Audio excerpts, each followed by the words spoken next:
Joining us now via the phone is the man many are calling a hero, the only governor in U.S. history to face a recall election and win. Wisconsin Governor Scott Walker. His fight against runaway costs imposed by labor bosses has become an inspiration to fiscal conservatives across the nation. Governor Walker, congratulations on your win last night, and thanks for joining us on Newsmax TV. Hey, my pleasure. Good to be with you. Well, the Wisconsin recall election is considered the second most important contest of the 2012 election cycle. You, as I said, are the only governor in U.S. history to face a recall election and win. Is the Republican Revolution back on? Well, I think clearly in the context of not just the 2012 elections, but the impact it means in terms of post-election governing, I think it suggests that anyone who's willing to take on the tough fiscal challenges facing our states and our federal government will be uplifted by the voters. You know, we had a state that has been historically evenly split, and yet voters said they wanted elected officials who had the courage to tackle these tough problems.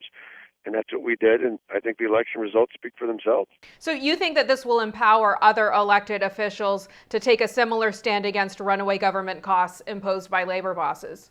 Oh, I think there's no doubt at both the state and even at the local level. For 8 years before I was governor, I was elected as a county executive, and I saw firsthand the kind of harm that collective bargaining imposes on local governments and school boards and county boards and city councils, as well as on state government. What we did was ultimately about putting in place long-term structural reforms that helped us not just balance our budgets today, but help both the state and local governments balance their budgets for generations to come, and that's really what it's all about. Now, one Republican strategist said you withstood as much heavy artillery as any governor could. Rick Scott of Florida and some other governors are trying to impose similar austerity measures and are facing resistance as you did. What is your advice for other governors and lawmakers? Well, I think the more you explain to people, early on, our numbers weren't very high in the polls, and I think it was reflective of the fact that I was so eager to fix things. I ran out and fixed them and then talked about them. Most politicians talk about them and never fix them. I think the best advice I'd pass on the fellow executives, be they governors or mayors, is make sure you do both. Talk about the problems, talk about what you face, and then go out and aggressively work to fix them. And a good example is last year, if I'd gone out early and said, you know that most school districts in our state before collective bargaining reform had to buy their health insurance from just one company, and that cost them tens of millions of dollars more than they needed to, most taxpayers would have said, fix it. We just ran out and fixed it, and then we talked about it. So I think the best advice is make the case, make it clearly, and then go out and don't just talk about it, fix it. What impact do you think that you've had on the political clout of labor unions? Do you see it waning? Well, I think it's the bosses. I think if you look at the workers, one of the interesting things from some of the exit polls out there is that I actually did reasonably well amongst households, particularly where there are private sector unions members. I think the hardworking union employees, be they public or private, are much different than the union bosses. For a lot of the union bosses, it was about power. It was about their own power, and it wasn't about empowering the employees. In our case, I think the more people looked at it, the more clear it was, particularly if you're a private sector union member, that what we ask for from public employees is very reasonable. It's very fair compared to what the private sector pays. And a lot of these union members realize they're taxpayers too. They don't want their money wasted. They don't want their taxes going up. That's a powerful message we shouldn't back away from. Wisconsin, we know, has been a Democratic battleground. It has voted for the Democratic nominee in the last 6 presidential elections.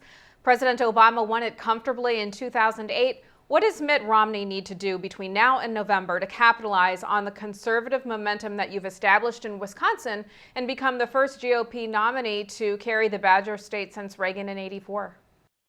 Well, I think that there is an opening there, not just because of our election, but you look back in the year 2000 and again in 2004, Wisconsin was the closest blue state in America. So it's a very, very competitive state. It wasn't in 2008, mainly just because the election, unfortunately, wasn't close. And President Obama then was Senator Obama from neighboring Illinois. So there are a lot of demographic and geographic issues there as well.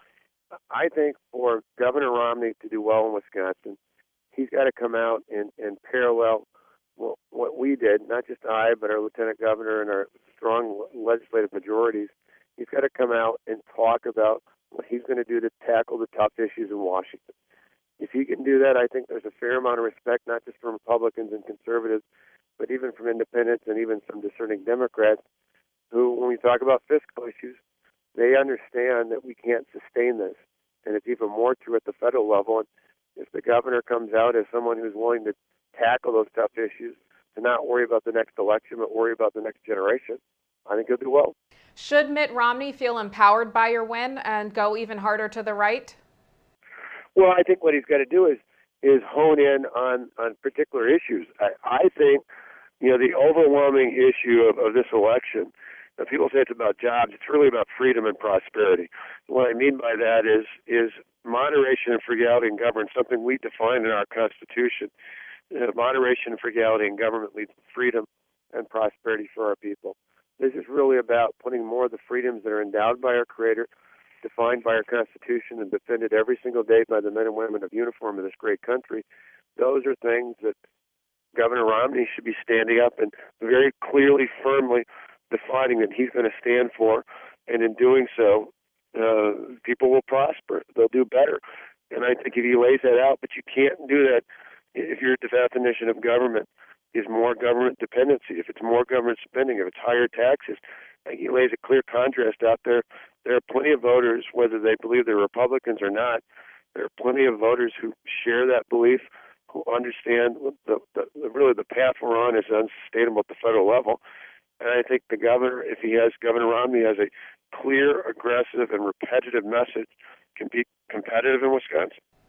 Governor, after a very vicious battle that has divided your state, you vowed to unite Wisconsin. How will you go about doing that?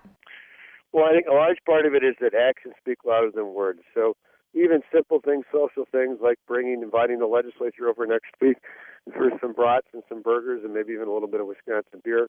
But beyond that, I think if we stay focused on helping small businesses create more jobs, if we stay focused on helping to improve the overall quality of life of the people of our state, that's something that I think can bring people together regardless of who they voted for in Tuesday's election.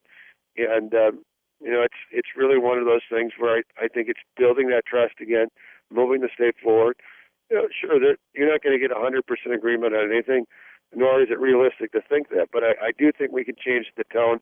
It's part of the advice I would give to other governors you asked about before. If looking at the past, what I've learned is the final product's the most important thing. Most politicians don't get that.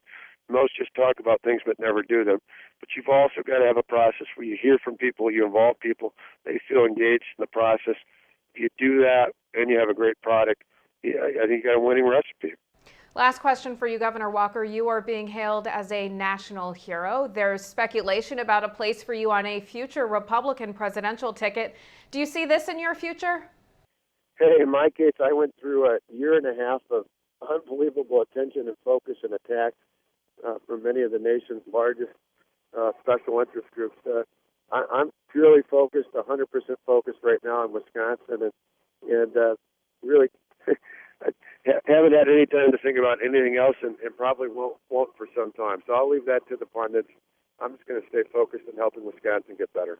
Wisconsin Governor Scott Walker, thanks so much for being with us today, and congratulations again. Thank you. My pleasure. And thank you for watching Newsmax TV.